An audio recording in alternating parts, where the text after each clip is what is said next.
Нэгдсэн үндэсний байгууллагын мансууруулах бодис гэмтэрхтэй тэмцэх албаны хийсэн судалгаагаар бага дунд орлоготой улс орнууд 2030 он гэхэд хар тамхи хэрэглэгчдийн тоо 43%-аар өснө гэсэн тооцоол гарсан.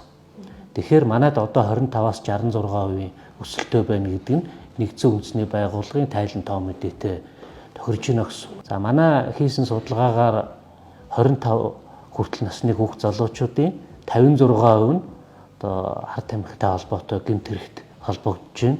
Мансууруулах бодис сэтгэц нөлөөт эм бэлтгэлтэй одоо тэмцэх хууль ёсны эргэлтэд хяналт тавих ажил одоо 2002 онд батлагдсан энэ хуулиар зохицуулагдж одоо 22 жил орчим өнгөрсөн байна.